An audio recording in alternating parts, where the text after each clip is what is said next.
Hello YouTube, it's Accurate again, back with another video from the home studio. Today I want to share some thoughts and opinions on the SP-404 MKII, or SP-404 Mark II, however you want to say that. Accurate Beats. I've had this one for about 4 months by now, and I keep seeing more and more people actually receiving their units on Instagram, which is of course awesome. But some people are still waiting for their SPs because of the different delays that has been going on in the world, which is of course unfortunate, but I've had mine for about 4 months. I've used it quite a bit and I just want to talk about it. By the way, I'm also planning a comparison video between the SP-404, the MPCs and the Native Instruments machine, so if there's anything that you want to know, put it down below. Of course, this one is a huge upgrade compared to the previous SP-404A that was pretty much the same device as the SP-404SX. I covered most of it in my last video 4 months ago with the display and the effects and the chopping modes and everything. I'm sure I said something like this in my last video 4 months ago, but I'm gonna say it again. I don't even think it's fair to compare this one to the older versions of the SP-404 because it's that different. Now, when it comes to actually using the SP-404 for some proper beat making, I would say that it's good. It's really good. It's almost perfect if all you're looking for is just a way to record samples, chop things up, manipulate the samples, changing the pitch, adding effects, manipulate sounds live and, punching stuff into the sequencer or into the resampling functionality. That's the job this one is designed to do, and that's the job this one does really, really well. If you're not as spoiled as I am with a home studio with a bunch of different equipment and this is what you have to make beats on, you will definitely be able to make some really good tracks on the SP-404 MKII, that's for sure. And since I've used this one for, again, about 4 months, I've kind of learned all the different shortcuts and stuff that you need to know to be able to work with this one efficiently. Some things are a little bit finicky, you need to hold more than one button and sometimes a button that doesn't really make sense in context. Let's say that you, for instance, want to change the pitch of a bunch of different pads at once. You don't have to do that by pad anymore. Now you can just put the different pads in a mute group and then change the pitch of the mute group by holding copy. So that's maybe not the most straightforward solution, but it works and it's cool that the functionality is in here. In other words, you just need to be patient in the beginning and actually learn the workflow of the SP-404 before you ditch it for something else. It just has its own unique workflow, which is both a blessing and a curse, I guess. What's also worth mentioning here is that Roland has already put out a few updates for the MKII that improves the overall workflow of the thing. We're not talking anything life-changingly huge so far, but at least that's an indication that Roland is still working on the firmware and are still listening to the users trying to implement new things inside of it.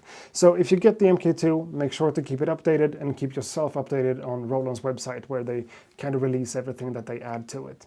One thing I discovered kind of recently is that if you hold Shift, go to Utility and Systems, and down at the bottom here, there's a setting here called Pop-up Time, which is now set to off, and that used to be set to normal. And what that does is basically just making the unit feel a lot faster.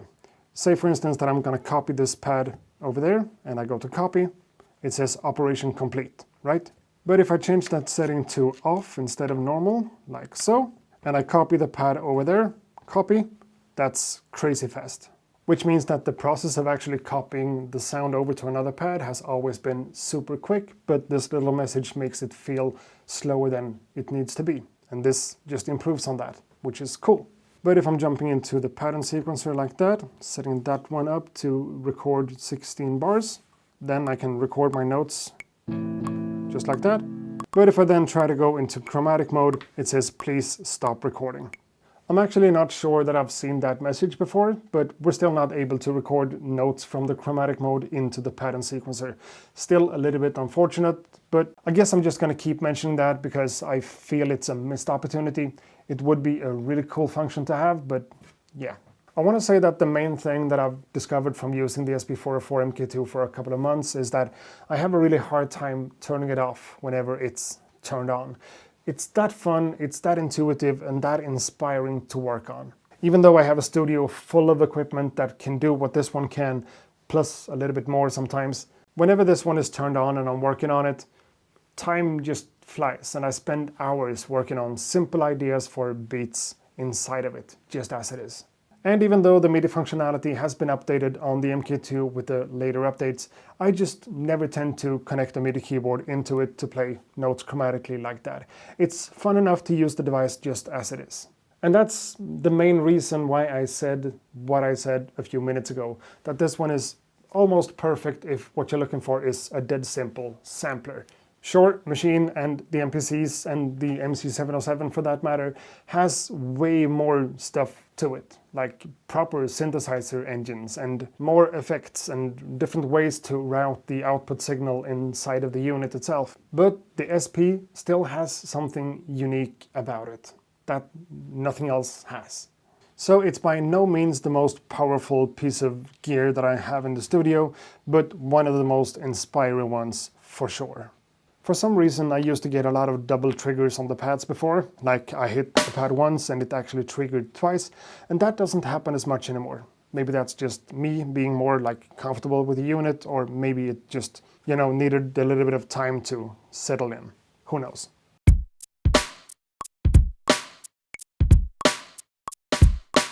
So let's copy that pattern over there, simple as that, and edit this one, duplicate. Now it should be 4 bars long. Let's copy one more time.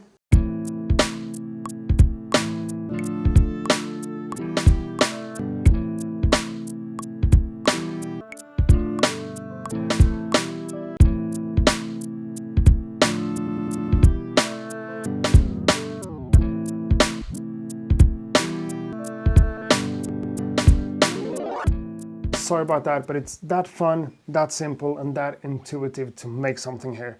The SP-404 MKII has been treating me really well so far. It's small enough to fit into any of my backpacks, and it's battery driven, and it kind of has all the sampling functionality I would need to create at least the outlines of a sample-based track. I can chop up a sample, add my drums, a bass line, something else, play with effects and resample myself and all that. I made this beat-making video in the woods with the SP-404 some time ago, and that's a perfect way for someone like me to use the SP-404 as it is, in its own right, as a simple but really effective sampler, getting to work with samples, nothing else.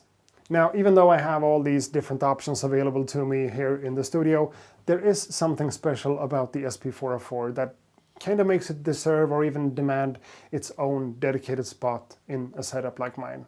This is going to sound really stupid as well as super nerdy, but the SP-404 MKII kind of has a personality to it that makes it really likable in kind of a strange way, because I know for a fact, being who I am and doing what I do, that the SP-404 MKII isn't the most powerful thing in the world. And, it doesn't have to be.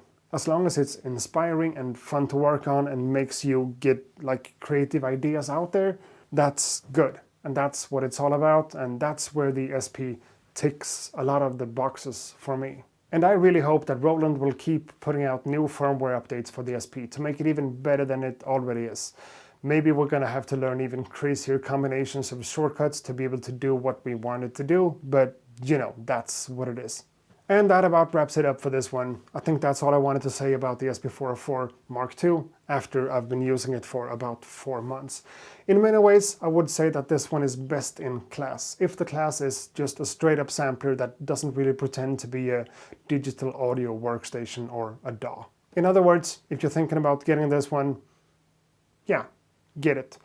But also be aware that this is not a synthesizer. This is not a really powerful chromatic sequencer. It's not what it is. It's a hardware sampler with a built-in sequencer and a bunch of different cool effects and ways to manipulate samples. And also, please be aware that, sure, the SP is super popular in the lo-fi genre of music, but the SP can do more than lo-fi, and everything you do on the SP doesn't become lo-fi. That's not how music genres work. And now when I've talked this much about the SP, I'm falling back in love with it even more than before. So I'm sure you're going to see me use this one in an upcoming video soon enough.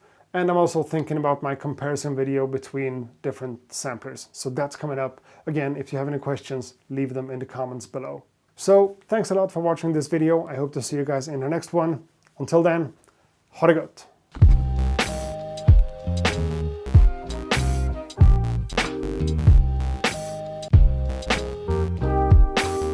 accurate beats.